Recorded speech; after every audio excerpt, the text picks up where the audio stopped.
¿Cuándo acaba la responsabilidad de un exgobernante y cuándo comienza la del entrante?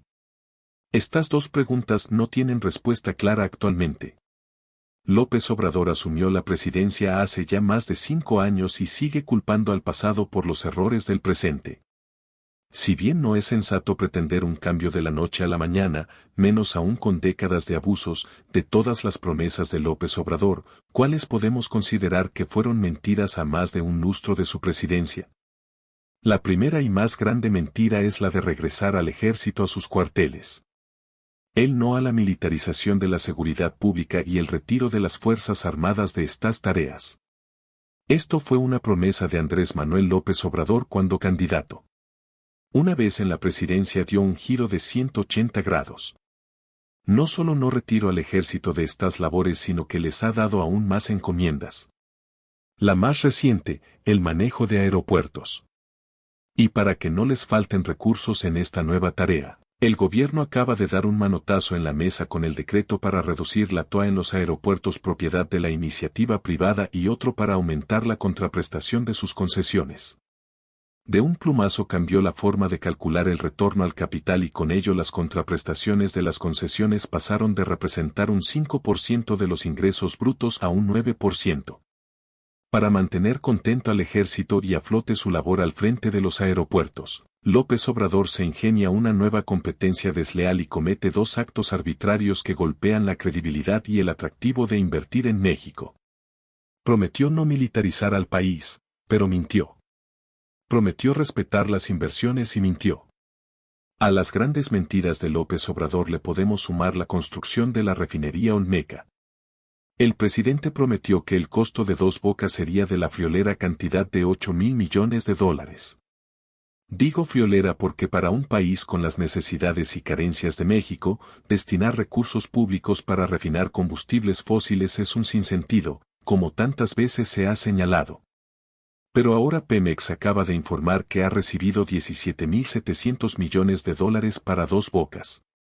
Así que multipliquemos por 2 la friolera cantidad de recursos públicos para este proyecto del gobierno de López Obrador.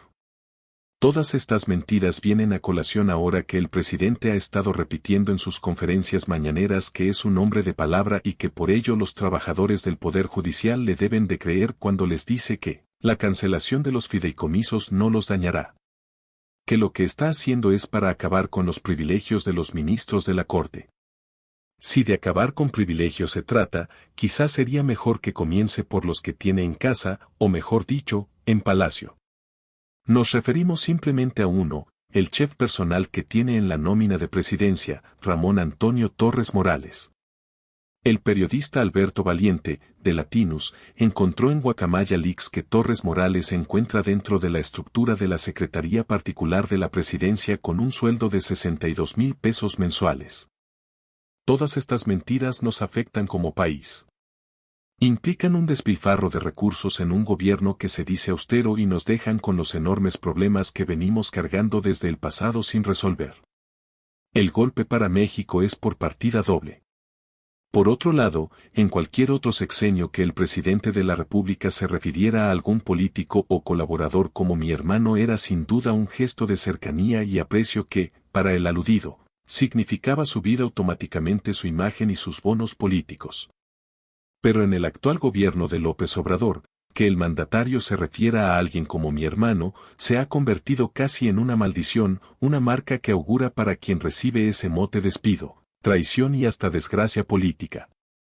Porque la lista de los hermanos políticos de López Obrador, que primero sonrieron y se ufanaron públicamente de su cercanía afectiva y política con el actual presidente y que hoy se encuentran en desgracia, degradados y desconocidos por el mismo que les juraba hermandad y cariño, es cada vez más larga e incluye a personajes como Adán Augusto López, Marcelo Ebrard, Ricardo Monreal, Julio Scherer Ibarra, César Yáñez y algunos otros que un día sintieron que tocaban el cielo por las generosas menciones del presidente hacia ellos y hoy se encuentran expulsados y marginados del primer círculo presidencial.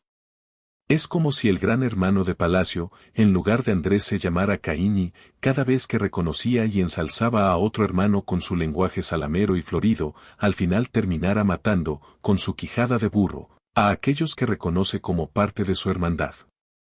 Y esa manera caínesca de López Obrador, de utilizar primero y luego golpear y desechar a sus cercanos, aplica no solo para sus hermanos políticos, sino también para sus consanguíneos, como Pío y Arturo López Obrador, dos de sus hermanos carnales que terminaron siendo utilizados para financiar y apoyar su movimiento y que después fueron abandonados o incluso desconocidos por el presidente.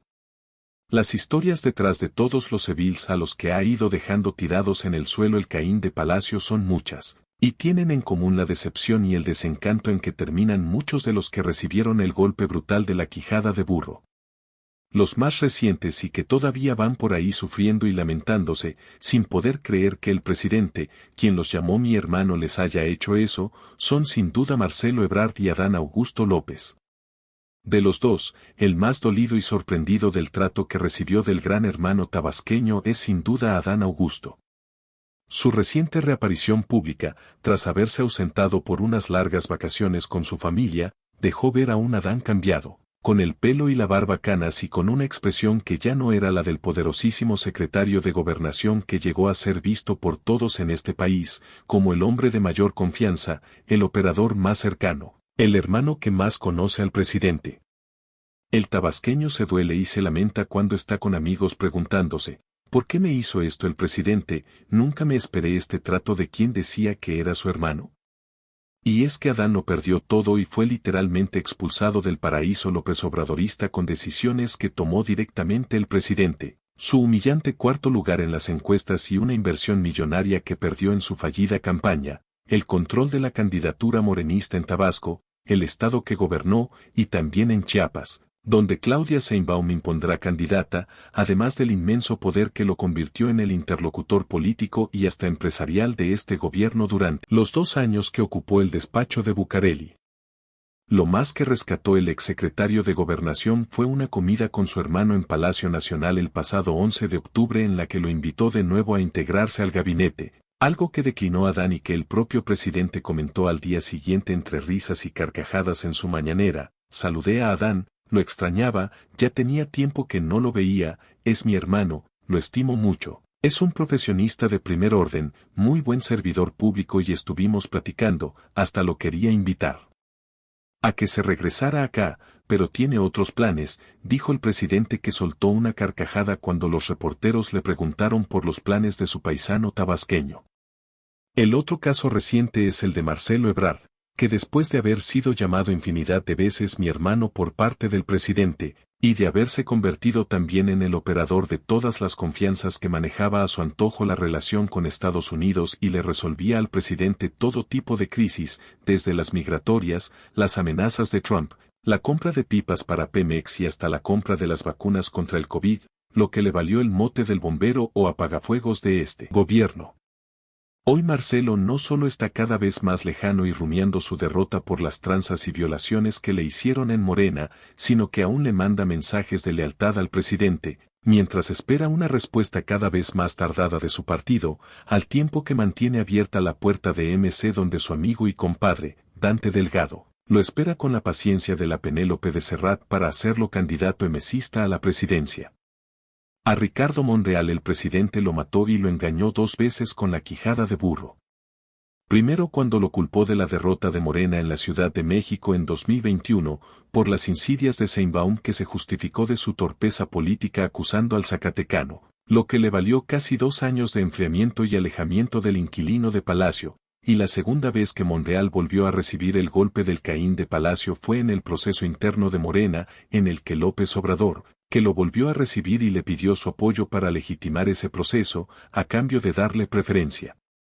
a la candidatura a jefe de gobierno de la Ciudad de México, volvió a dejarlo colgado y volvió a incumplirle su promesa. Alguna vez Ricardo declaró, prefiero no ser nada antes que traicionar al presidente. Y se le cumplió.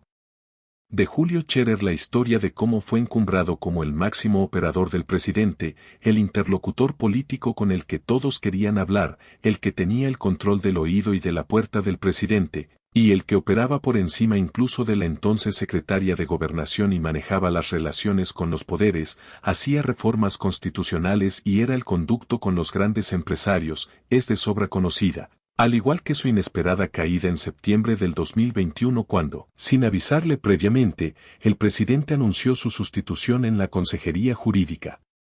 Scherer Ibarra sigue manteniendo una relación fraterna con López Obrador y su familia, pero cada que puede les dice a sus cercanos, no vuelvo a cometer el error de aceptar un cargo político, argumentando que terminó perdiendo en su despacho y en sus temas familiares.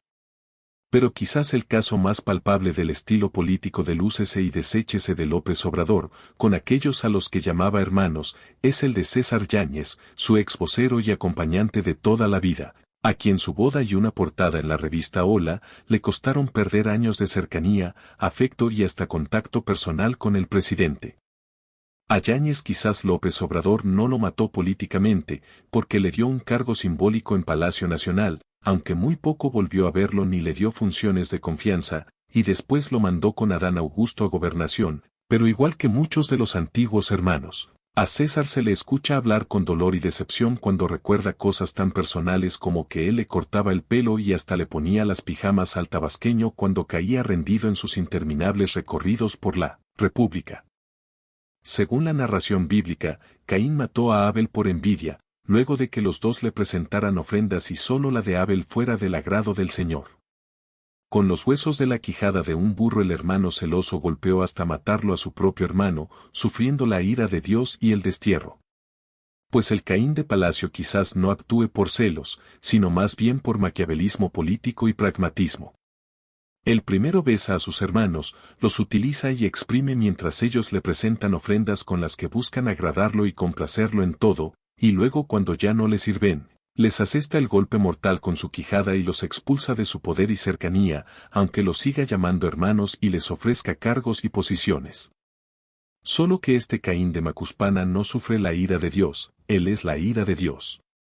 Y ya para finalizar, infantil y absurda por decirlo menos, fue la explicación que dieron los senadores de Morena para justificar su grosería de primero invitar públicamente a la ministra presidenta Norma Piña a dialogar al Senado y defender los fideicomisos del Poder Judicial, para luego desinvitarla también públicamente porque ella no les respondió a los morenistas y sí a la invitación del Tricolor y del PAN. La realidad es que la bancada oficialista en el Senado tuvo que echarse para atrás en su intención de entablar un diálogo abierto y parlamentario con la presidenta de la Judicatura y de la Corte, porque desde Palacio Nacional les dieron la orden fulminante de no recibir, por ningún motivo, a la ministra Piña. Fuentes de Palacio confirman que fue la secretaria de Gobernación, Luisa María Alcalde, la encargada de llamar a la coordinación de la bancada de Morena y a la presidencia de la Jucopo para transmitir la orden presidencial con advertencias y amenazas de que, si aceptaban la presencia de la ministra, varios senadores que tienen aspiraciones para ser candidatos ya sea a gubernaturas o a la reelección perderían sus postulaciones. Así que, por miedo o por precaución, el presidente no quiso ver a Norma Piña en el Senado. No fuera a hacer que lo volviera a desafiar y a dejar en ridículo como lo hizo en aquella ceremonia de la Constitución el pasado 5 de febrero en el Teatro de la República de Querétaro. Por cierto que el único senador morenista que actuó con dignidad y congruencia ayer fue Alejandro Rojas Díaz Durán. El tamaulipeco salió a defender la invitación formal que él le hizo a la ministra Piña el sábado pasado, a través de una carta, en la que le pedía, a nombre de su bancada, que asistiera a la sesión de Comisiones Unidas llevada a cabo ayer y en donde se debatió y aprobó el dictamen que le roba al Poder Judicial 15,000 millones de pesos y afecta prestaciones laborales de sus trabajadores. Rojas Díaz Durán incluso salió con un megáfono a las rejas del Senado a decirles a los trabajadores del Poder Judicial que apoyaba su lucha y que no estaba de acuerdo con quitarles recursos para sus pensiones de retiro, sino que emitió un comunicado en el que desmintió a su coordinador Eduardo Ramírez Aguilar al decir que él siempre estuvo enterado de la invitación que mandé a la presidencia de la Corte y que fue siempre una invitación oficial. Por la noche, desde la tribuna del Senado, el senador emitió un voto particular y dijo que por encima de todo yo vengo a defender la Constitución, la justicia y la verdad. Yo milito en Morena y Morena también tiene que respetar la Constitución. Con estos fideicomisos que se pretenden extinguir estamos violando la Constitución, dijo citando los artículos 41 y 49 de la Carta Magna. No a los privilegios, sí a los derechos adquiridos de los integrantes y trabajadores del Poder Judicial de la Federación, escribió también en su cuenta de Twitter el senador Díaz Durán. Vaya, al menos quedan algunos senadores con dignidad y valentía en Morena, aunque la mayoría se someten, se pliegan y se arrastran al chasquido de los dedos del presidente. Con información de las columnas de Ana Paula Ordorica y Salvador García Soto para El Universal.